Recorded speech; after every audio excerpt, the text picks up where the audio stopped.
Hello guys, welcome back to the channel R study Adda. तो guys आज हम start करने वाले हैं पोएट्स एंड पैनकेक्स चैप्टर की समरी। गाइस इस चैप्टर के राइटर हैं हमारे अशोका मित्रन जी, जो कि एक तमिल लैंग्वेज के राइटर हैं। इन्होंने जिमनी स्टूडियो में बिताए हुए दिन की जितनी भी यादें हैं उन यादों को एक बुक में लिखा, जिस बुक का नाम है माय ईयर विद बॉस। इस पूरी बुक में अशोका मित्रन जी ने बताया है कि जो मूवीज होती हैं वो कैसे लोगों की लाइफ को प्रभावित करती हैं, मतलब लाइफ में चेंज लाती हैं। साथ ही साथ उन्होंने बताया कि जिमनी स्टूडियो 1940 में बना था और वो चेन्नई में स्थित है। और भाई जिमनी स्टूडियो के फाउंडर का नाम है एस वासन। हमारे जो राइटर हैं अशोका मित्रन जी, उनका बस इतना ही काम था कि न्यूज़पेपर की कुछ न्यूज को कटिंग करके एक फाइल में चिपकाना। हालांकि लोगों को उनका काम फालतू लगता था, उन्हें लगता था कि बस कटिंग करके चिपकाना ही तो है, ये काम ही क्या करते हैं। पर कहीं ना कहीं उनका काम उन्हें बहुत ज्यादा नॉलेज देता था, क्योंकि उन्हें कटिंग करने के लिए चीजों को पढ़ना पड़ता था और बहुत बड़े अमाउंट में वो न्यूज़पेपर पढ़ते थे और उनकी कटिंग करते थे। तो कहीं ना कहीं सबसे ज्यादा नॉलेज उन्हीं के पास थी। अब भाई जो हमारा ये पार्ट है वो उनकी एक बड़ी सी book my year with boss का एक छोटा सा पार्ट है। ज्यादातर हमारे चैप्टर किसी बुक का एक छोटा सा पार्ट ही रहे हैं, तो ये भी हमारी एक माय ईयर विद बॉस का छोटा सा पार्ट है। तो चलिए चलते हैं चैप्टर की तरफ। गाइस सबसे पहले मैंने आपको ऑथर के बारे में बताया, सारे पॉइंट क्लियर कर दिए हैं, कोई कंफ्यूजन नहीं रहा। तो अगर क्वेश्चन में या क्वेश्चन पेपर में कोई भी क्वेश्चन आता है ऑथर को लेकर तो आप सॉल्व कर पाएंगे। अब चैप्टर को देख लेते हैं। गाइस इस चैप्टर का नाम ही है पोएट्स एंड पैनकेक। तो यहाँ पर जो पैनकेक है ना, वो खाने वाला पैनकेक नहीं है, ये एक ब्रांड है और बहुत ज्यादा बड़ा ब्रांड है। 1940s में एक मेकअप ब्रांड था जो कि बहुत ज्यादा फेमस था। जैसे आजकल आप लैक्मे, पॉन्ड्स ये सब यूज करते हो, उस टाइम पर पैनकेक एक मेकअप ब्रांड था और जिमनी स्टूडियो में ट्रक भर भर के उस ब्रांड का मेकअप मटेरियल आया करता था। गाइस ऑथर बताते हैं कि गीता गार्बो, वैजंती माला, मिस गोहर, इन सब ने इस ब्रांड का भरपूर इस्तेमाल किया। बट जब तक रति अग्निहोत्री आई तब तक ये ब्रांड जा चुका था, उन्होंने इसका इस्तेमाल बिल्कुल भी नहीं किया था। अब रति अग्निहोत्री के टाइम में पैनकेक्स ब्रांड एकदम ध्वस्त हो चुका था, उसकी धज्जियां उड़ चुकी थी, तो वो उसका इस्तेमाल क्यों करती। अब बात करें जिमनी स्टूडियो के मेकअप डिपार्टमेंट की, तो वो रॉबर्ट क्लाइव के स्टेबल के ऊपर बना हुआ था, मतलब जहां पर घोड़े पाले जाते हैं उसके ऊपर बना हुआ था। रॉबर्ट क्लाइव की बहुत प्रॉपर्टी थी, ये नॉर्मल बात थी कि वहां पर ये स्टूडियो भी था, पूरे शहर में उन्हीं की प्रॉपर्टी दिखाई देती थी। रॉबर्ट क्लाइव की जो लाइफ थी वो बहुत ज्यादा छोटी थी और वो उसी छोटी सी लाइफ में छोटे से टाइम के लिए मद्रास गए थे और मद्रास में भी उन्होंने बहुत सारी प्रॉपर्टीज ली थी। जो रॉबर्ट क्लाइव थे वो एक जगह पे नहीं रुकते थे, वो इंडिया में ट्रेवल करते रहते थे, हमेशा घूमते रहते थे। गाइस रॉबर्ट क्लाइव ने बहुत सारी इम्पॉसिबल बैटल्स लड़ी हैं, ऐसी जगहों पर जहां पर लोग जा भी नहीं सकते थे और जीतना बहुत ज्यादा मुश्किल था, वहां पर उनने बहुत सारी बैटल्स लड़ी और उन बैटल्स को जीता भी है। उन्होंने एक मैडन से शादी की है। अब यहाँ पर अनमैरिड वुमेन को ही मैडन कहते हैं। जिमनी स्टूडियो के स्टार्टिंग में जो उसके हेड थे वो एक बंगाली थे एंड धीरे धीरे जिमनी स्टूडियो इतना ज्यादा फेमस हो गया और बड़ा हो गया कि स्टूडियो छोटा हो गया और इसके बाद उन्होंने वाला स्टूडियो छोड़ दिया। उसके बाद जो जिमनी स्टूडियो के हेड बने वो एक महाराष्ट्रियन थे और वो स्टूडियो को अकेले हैंडल नहीं करते थे, उनके साथ बहुत सारे लोग लगते थे उस चीज को हैंडल करने के लिए। उनकी हेल्प करने के लिए धरबर कनाडिया जो आंध्रा से थे, Madras Indian Christian, Anglo Burmese, local Tamil लोग भी थे जो उन्हें असिस्ट करते थे। इतने सारे डिफरेंट कम्युनिटीज का होना ये दर्शाता है कि जिमनी स्टूडियो में कितना ज्यादा नेशनल इंटीग्रेशन था। लॉन्ग बिफोर AIR और दूरदर्शन जैसे चैनल्स ने ये नेशनल इंटीग्रेशन जैसा प्रोग्राम लॉन्च किया था। मेकअप का वो किसी भी डिसेंट लुकिंग इंसान को हिडियस क्रिस्टन ह्यूट मॉन्स्टर बना सकता था, मतलब रेड कलर का दानव बना सकता था। लोगों को मॉन्स्टर बनाने में लोशन और पोशन का कोई कम हाथ नहीं था। और गाइस उस टाइम पे आउटडोर शूटिंग नहीं होती थी, इंडोर शूटिंग ही होती थी। उस लाइटिंग में, उस रूम में बहुत ज्यादा अच्छा देखने के लिए बहुत ज्यादा मेकअप की जरूरत पड़ती थी। अशोका मित्रन जी बताते हैं कि उस टाइम जिमनी स्टूडियो में बहुत ज्यादा स्ट्रिक्ट हायरार्की फॉलो की जाती थी। अब हायरार्की का मतलब होता है, मतलब डिफरेंट पोस्ट को डिफरेंट पावर दी जाती है। Chief makeup man mainly actor और एक्ट्रेस को मेकअप करते थे। उसके बाद आते हैं सीनियर असिस्टेंट, जो कि साइड हीरो या हीरोइन को मेकअप किया करते थे। उसके बाद आते थे जूनियर असिस्टेंट, जो कि कॉमेडियन या कुछ और लोगों का मेकअप किया करते थे। एंड उसके बाद आता था हमारा ऑफिस बॉय, जो कि मेन क्राउड को मेकअप किया करता था। फाइनली ऐसे लोग जिनका मूवी में कोई रोल ही नहीं होता। उसके बाद हमारे ऑथर अशोका मित्रन जी कहते हैं कि हमारे जिमनी स्टूडियो में भी एक ऑफिस बॉय था और उसे तभी देखा जा सकता था जब जनरली क्राउड का सीन लेना होता था। उसे हम देख सकते थे एक बड़े से फेशियल में पेंट को मिक्स करते हुए, और वो फटाफट से क्राउड को मेकअप कर देता था। और क्राउड को मेकअप करना इसलिए जरूरी था ताकि शूटिंग के बीच में बहुत सारे पोर्स ना दिखें। अब गाइस आपको बता दूं कि जो ऑफिस बॉय था वो कहने के लिए तो बॉय था, बट उसकी एज 40 ईयर थी। वो जिमनी स्टूडियो में स्टार बनने, एक्टर ना बने तो एटलीस्ट स्क्रीन राइटर या डायरेक्टर या फिर लिरिक्स राइटर कुछ तो बन जाता। हाँ, उसके अंदर कुछ पोएट की थोड़ी बहुत खूबियां थी, बट एक्चुअल में वो एक ऑफिस बॉय ही था। अशोका मित्रन जी बताते हैं कि उस टाइम पर वो क्यूबिकल में काम करते हैं, मतलब क्यूब टाइप के एक ऑफिस में काम करते थे, जिसके दोनों साइड में फ्रेंच विंडोज था, जिससे उस साइड के लोग उन्हें आसानी से देख सकें। अशोका मित्रन जी बताते हैं कि जब वो लोग मुझे देखते थे तो ज्यादातर लोगों को ऐसा लगता था कि मैं बस वहां पर बैठकर न्यूज़पेपर की कटिंग कर रहा हूँ और उनको पेस्ट कर रहा हूँ। उन्हें लगता था कि मैं कुछ काम कर ही नहीं रहा हूँ। और इसमें कोई अजीब बात नहीं है कि मेरे बॉस को भी शायद यही लगता होगा। वहां पर प्रेजेंट लोगों को ये लगता था कि मुझे कुछ ढंग का काम दे देना चाहिए, क्योंकि मैं स्टूडियो के लिए कोई काम नहीं करता हूँ। और गाइस इसीलिए कुछ लोग मेरे क्यूबिकल में आते थे और बिना किसी बात के मुझे सुनाकर चले जाया करते थे। एक दिन आता है ऑफिस बॉय और वो सोचता है क्यों ना वो मुझे कुछ ज्ञान देकर चला जाए। और जैसे ही अशोका मित्रन के ऑफिस में ऑफिस बॉय बकवास करना शुरू करता है तो अशोका मित्रन जी के माइंड में आता है कि यार जल्दी से क्राउड शूटिंग शुरू हो और ये मेकअप करने के लिए बाहर चले जाए, क्योंकि वही रीजन था जिससे वो ऑफिस बॉय बाहर जा सकता था। एक मजे की बात पता है कि जो ऑफिस बॉय था वो अपनी सारी सिचुएशन का रिस्पॉन्सिबल कोथामंगलम सुकू को मानता था। अब कोथामंगलम सुकू सेकंड नंबर पर आते थे जिमनी स्टूडियो में। सेकंड नंबर का मतलब जो सबसे हाई लेवल वाली पोजीशन होती है ना, उसके बाद सेकंड नंबर पर कोथामंगलम सुकू आते थे। अब जब कोथामंगलम सुकू इस स्टूडियो में आए थे तो उनकी हालत ऑफिस बॉय से भी ज्यादा बुरी थी। और वो जब इस स्टूडियो में आए थे तो उनकी हालत बहुत ज्यादा बुरी थी एंड उन्होंने बहुत ज्यादा मेहनत भी की थी। जब वो आए थे तो कोई भी ऑफिस स्टूडियो ऐसी चीजें थी ही नहीं, मतलब एक नॉर्मल सी वे में चल रहा था स्टूडियो। और ऑफिस बॉय तो उनसे ज्यादा एजुकेटेड है, तो आखिर ऑफिस बॉय और कोथामंगलम सुकू में ऐसा क्या डिफरेंस था? क्या वो ब्राह्मण थे इसीलिए वो इतनी ऊंची पोस्ट पर पहुंच गए थे, या फिर उनकी बड़े लोगों से दोस्ती थी इसीलिए वो ऐसी जगह पर पहुंच चुके थे, या फिर इसलिए कि वो एक फ्लॉप मूवी देने के बाद भी हमेशा मुस्कुराते रहते थे, हमेशा चिल करते रहते थे। सुब्बू जितनी भी मेहनत करता था या जितनी भी एक्टिविटीज करता था वो सब जिमनी स्टूडियो के लिए ही डेडिकेटेड थी और उसका बिहेवियर इतना ज्यादा अच्छा था, इसी वजह से आज वो इस पोस्ट पर था, मतलब नंबर 2 पर था।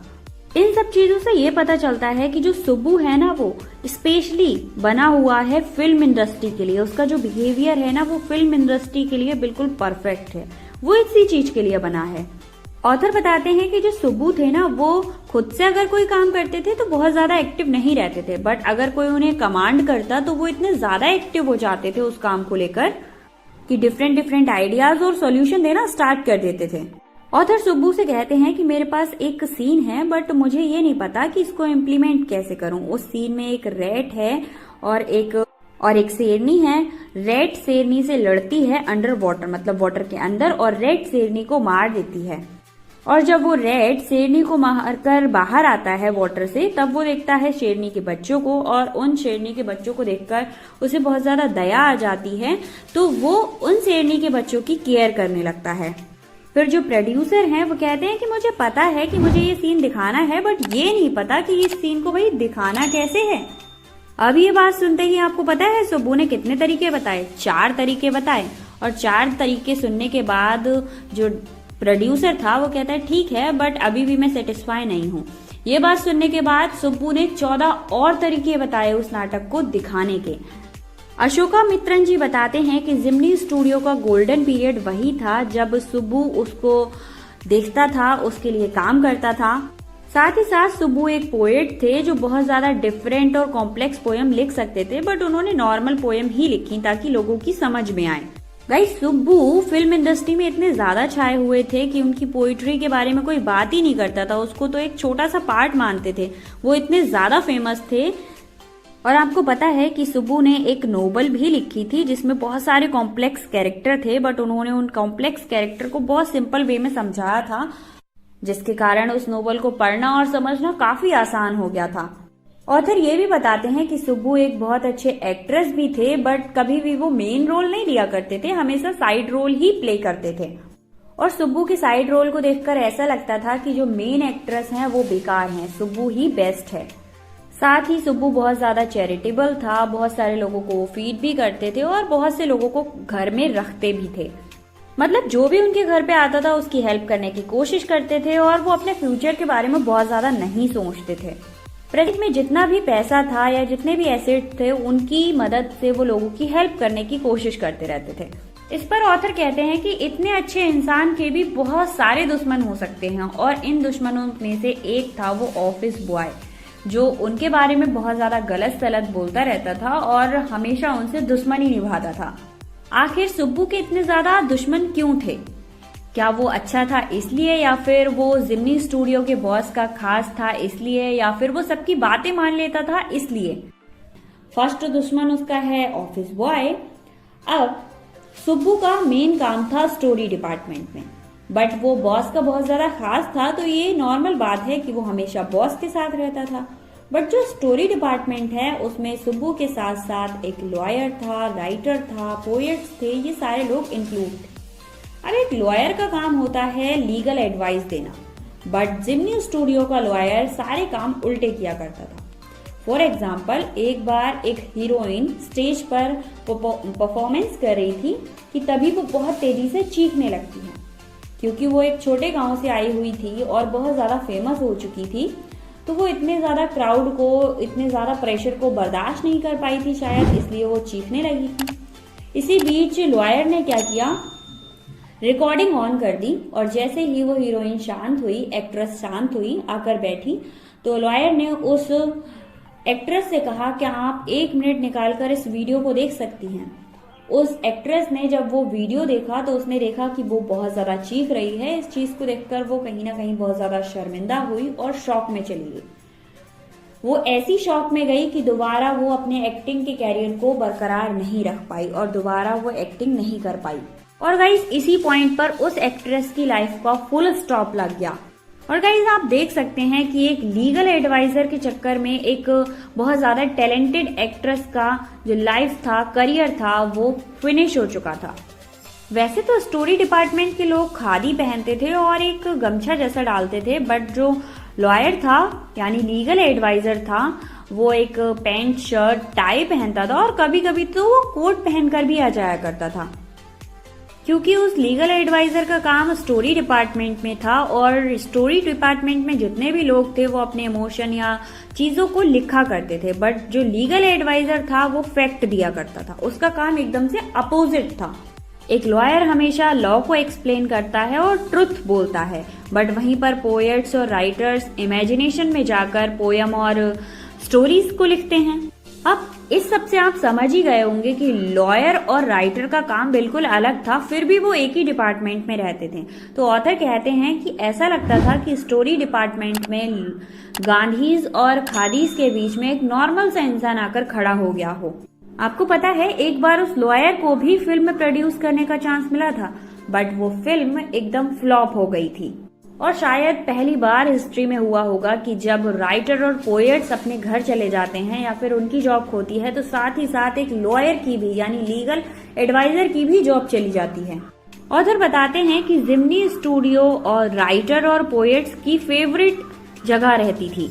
और पता है क्यों? क्योंकि वहाँ का मेस बहुत ज्यादा अच्छा खाना देता था और वहाँ की जो कॉफी थी ना वो तो एकदम लाजवाब थी। तो उस टाइम के बहुत ज्यादा फेमस और नए नए राइटर्स और पोएट्स वहाँ आया करते थे। For example Sangu Subramaniam, SDS Yogesh, Krishna Shastri, Harendra Nath Upadhyay, ये सारे लोग वहाँ आते थे। और ऑथर ये भी बताते हैं कि वहाँ पर जो ऑफिस बॉय था और कुछ क्लर्क थे, उनको छोड़कर बहुत खुश रहते थे लोग। मतलब वहाँ का जो एनवायरनमेंट था वो बहुत ज्यादा अच्छा था, बस उस ऑफिस बॉय को छोड़कर, और कुछ क्लर्क लोग थे जो खुश नहीं रहते थे। और कहीं ना कहीं आप लोग भी मानते होंगे कि पोएट्री या स्टोरी लिखने के लिए एक अच्छा एनवायरनमेंट होना बहुत ज्यादा जरूरी है और एक बड़ा रोल प्ले करता है। अधिकतर लोग जो जिम्नी स्टूडियो में काम करते थे वो खादी पहनते थे और गांधी जी को वर्शिप किया करते थे।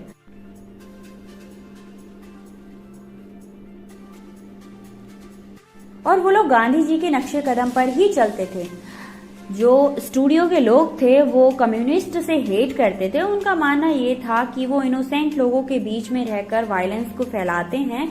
एंड कम्युनिस्ट की कोई जाति नहीं होती, कोई धर्म नहीं होता, एंड ना वो अपनी फैमिली से प्यार करते हैं, ना उनकी माँ को अपना मानते हैं और ना पिता को। उन्हें किसी चीज से कोई मतलब नहीं होता, वो अपनी धुन में होते हैं। ऐसा जिम्नी स्टूडियो के लोगों का मानना था। और ये जो सोच थी वो उस टाइम पूरे साउथ इंडिया में फैली हुई थी।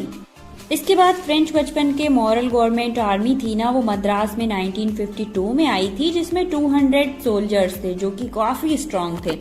बट लोगों का मानना था कि ये एक इंटरनेशनल सर्कस ग्रुप है। अब सर्कस ग्रुप का मतलब तो होता है उसे पूरे तरीके से सर्कस आना चाहिए, बट उन लोगों को ना तो झूला झूलना, मतलब जो लटकती रहती है ना सर्कस में लड़कियां, ना वो करना आता था, और ना ही एनिमल्स से अच्छी दोस्ती थी उनकी एनिमल्स से मुलाकात तभी होती थी जब वो डिनर टेबल पर जाते थे। मतलब वो लोग केवल एनिमल्स को खाने में विश्वास रखते थे। तो आप लोग ऐसा कैसे कह सकते हैं कि वो एक सर्कस ग्रुप है। जिम्नी स्टूडियो के लोगों ने उनका बहुत अच्छे से वेलकम किया था। और उन लोगों के 2 प्ले थे, जिसका नाम था जोथम वैली और दूसरे का था द फॉरगेट फैक्टर। उन्होंने इस प्ले को मद्रास के सेवरल प्लेसेस में जाकर परफॉर्म किया था। गाइस, जिम्नी स्टूडियो 600 लोगों की फैमिली थी। इसमें 600 लोग काम करते थे और उन सभी लोगों ने इन प्ले को बार बार देख रखा था। ये प्ले बहुत ज्यादा डिफरेंट नहीं थे, ये बहुत ज्यादा सिंपल प्ले थे। बट एक खास बात थी कि इनका जो स्टेज रहता था वो बहुत ज्यादा यूनिक रहता था, एंड इनके जो कॉस्ट्यूम थे वो बहुत ज्यादा हाई फाई और अच्छे कपड़े के होते थे। अब जो मद्रास और तमिल ड्रामा के कम्युनिटीज थे वो बहुत ज्यादा इम्प्रेस थे इनके प्ले को देखकर, और बहुत सालों तक तमिल और मद्रास भाषा में इनको कॉपी किया गया और इन प्ले को किया जाता रहा।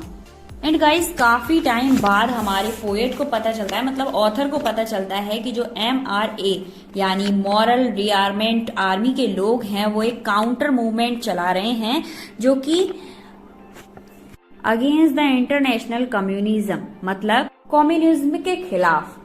इसीलिए हो सकता है जिम्नी स्टूडियो के बॉस मिस्टर वासन ने इन लोगों के साथ हाथ मिलाया होगा, और शायद इसीलिए जिम्नी स्टूडियो के लोगों ने इतना ज्यादा सपोर्ट किया एंड इतने ज्यादा अच्छे तरीके से इनका वेलकम किया था। अब ऑथर बताते हैं कि कुछ टाइम बाद एक बहुत ही इम्पोर्टेंट पर्सन आने वाला था फिर से जिम्नी स्टूडियो में। बहुत सारी अफवाहें उड़ने लगी। कुछ लोग कह रहे थे बहुत ज्यादा फेमस पोएट होगा, कुछ कह रहे थे कि बहुत ज्यादा फेमस राइटर होगा। और क्योंकि जिम्नी स्टूडियो के बॉस मिस्टर वासन एक एडिटर हैं, तो शायद वो दूसरे एडिटर का वेलकम बहुत ज्यादा अच्छे तरीके से करना चाहते हैं। और फाइनली जिम्नी स्टूडियो में वो मैन आता है। वो बहुत ज्यादा टॉल था एंड बहुत ज्यादा सीरियस था। मिस्टर वासन लंबी चौड़ी स्पीच देते हैं उस पर्सन को लेकर, बट मिस्टर वासन की स्पीच सुनने के बाद ऐसा लग नहीं रहा था कि वो उसके बारे में कुछ ज्यादा जानते होंगे। पर्सनली तो वो कुछ भी नहीं जानते थे, क्योंकि स्पीच से पता चल जाता है कि इंसान कितना जानता है उसके बारे में। वो इंसान एक्चुअली में एक पोएट था और वो अपने पोएम्स में या फिर वर्ड्स में फ्रीडम और डेमोक्रेसी को हाईलाइट करता था। गाइस, उसके बाद वो पोएट भी स्पीच देते हैं एंड उनकी स्पीच का कोई भी वर्ड किसी के समझ नहीं आ रहा था। एंड जितने भी लोग वहां पर बैठे हुए थे वो सारे लोग उन पोएट की स्पीच सुनकर कंफ्यूज हो जाते हैं। और आप लोगों को पता है कि वो जो पोएट थे वो ऑडियंस का रिएक्शन देखकर खुद भी बहुत ज्यादा कंफ्यूज हो गए थे और अतरंगी से बिहेव करने लगे थे। लोग वहां पर ये सोच रहे थे कि एक इंग्लिश पोएट आखिर तमिल इंडस्ट्री में आकर और तमिल लोगों को क्या समझाना चाह रहा था। और जो हमारे ऑथर हैं वो ये जानना चाहते थे कि आखिर वो इंसान यहाँ आया क्या है, उसका पर्पस क्या है। ये बात ऑथर को अभी तो पता नहीं चली थी, बट इस मिस्ट्री को कभी न कभी तो सॉल्व होना ही था। उसके बाद ऑथर बताते हैं कि जो पोयम राइटिंग होता है वो बहुत ज्यादा डिफिकल्ट वर्क रहता है और इसको करना आसान नहीं होता। इस चीज को वही इंसान कर सकता है जिसके अंदर बहुत ज्यादा पेशेंस हो। ऑथर बताते हैं कि एक स्टोरी राइटिंग का कंपटीशन जैसा ऑर्गेनाइज कराया गया था। इसे ऑर्गेनाइज कराया था ब्रिटिश पीरियोडिकल ने, जिसका नाम था द एनकाउंटर। और इस कंपटीशन के बारे में ऑथर को एक द हिंदू न्यूज़पेपर से पता चलता है। ये न्यूज़पेपर आज भी चलता है और आज भी काफी फेमस है। कंपटीशन की तैयारी करते हैं लोग इससे। अब ऑथर ने सोचा कि मैं भी इस कंपटीशन में पार्टिसिपेट करूं, अपनी स्टोरी भेजूं। इससे पहले द एनकाउंटर मैगजीन के बारे में कुछ इन्फॉर्मेशन कलेक्ट कर लूं। तो वो एक ब्रिटिश लाइब्रेरी जाते हैं और वहां से द एनकाउंटर की 5-6 मैगजीन उठाते हैं और जब उन मैगजीन पर राइटर का नाम देखते हैं तो शॉक हो जाते हैं, क्योंकि ये वही राइटर थे जो कुछ टाइम पहले स्टूडियो में आए थे और जिनके बारे में उन्होंने बहुत सारी गलत कल्पनाएं की थी, जिनकी स्पीच को सुनकर कोई समझ नहीं पाया था, जिनका नाम था स्टीफन स्प्लेंडर। ये जानते ही ऑथर फटाफट से अपनी स्टोरी को एनवेलप में डालते हैं और पोस्ट कर देते हैं। जहां भी पोस्ट करना होगा भाई कंपटीशन के लिए, वहां पोस्ट कर देते हैं। ऑथर दूसरा इंसिडेंट्स बताते हैं। वो बताते हैं कि जब उन्होंने जिमनी स्टूडियो की जो जॉब थी वो छोड़ दी थी, तब उनके पास बहुत ज्यादा पैसे भी नहीं थे। तो जब भी कोई अच्छी चीज या फिर जो ऑथर को पसंद होती थी वो डिस्काउंट में आती थी तो वो उसे खरीद लिया करते थे। ऐसे ही एक दिन उन्हें फुटपाथ पर बहुत ही लो प्राइस एडिशन दिख रहा होता है एक मैगजीन का। ऑथर उसको 50 पैसे में खरीद लेते हैं एंड उस टाइम के हिसाब से 50 पैसे काफी बड़ा अमाउंट रहा था। उस मैगजीन या बुक का टाइटल होता है द गॉड डेट पे। उसमें 6 अलग अलग राइटर ने या फिर कह सकते हैं ऑथर ने अपनी जर्नी के बारे में बताया था, उनकी जर्नी कैसी रही थी। उस बुक में कम्युनिज्म के बारे में बताया गया है कि ऑथर्स की लाइफ में कम्युनिज्म का क्या रोल रहा था। उस टाइम में लोग कम्युनिज्म को गॉड की तरह मानते थे और उन लोगों को बाद में पता चला कि ये बहुत ही खराब चीज है एंड उनके साथ स्कैम हो रहा है। और गाइस, जब ऑथर उन सब राइटर्स के नेम पढ़ते हैं तो काफी चौंक जाते हैं, क्योंकि उन सब राइटर में से एक नाम था स्टीफन स्प्लेंडर का। अब ऑथर को समझ आ जाता है कि जब वो जिमनी स्टूडियो में थे तो उनके बॉस ने उस ऑथर का या फिर उस पोएट का इतने अच्छे तरीके से वेलकम क्यों किया था। स्टीफन स्प्लेंडर की पोयम्स एंड जो भी था वो कम्युनिज्म के खिलाफ था, इसीलिए उनके बॉस बहुत ज्यादा क्लोज आ गए थे उनके, वरना उन्हें घंटा फर्क नहीं पड़ता कि भाई कौन सी स्टोरी एंड कौन सी पोयम। इसीलिए उन्होंने स्टीफन को इनवाइट किया था। और आप शुरू से जानते हैं कि जो स्टूडियो के बॉस थे वो कम्युनिज्म के खिलाफ थे शुरू से, इसीलिए वो स्टीफन के सपोर्ट में आ गए थे। एंड इसी के साथ ये चैप्टर हमारा खत्म होता है। आई होप आपकी समझ आया होगा। काफी डिफरेंट कैरेक्टर रहे और काफी डिफरेंट स्टोरी रही। मिलते हैं नेक्स्ट वीडियो में न्यू चैप्टर की समरी के साथ। Thank you so much.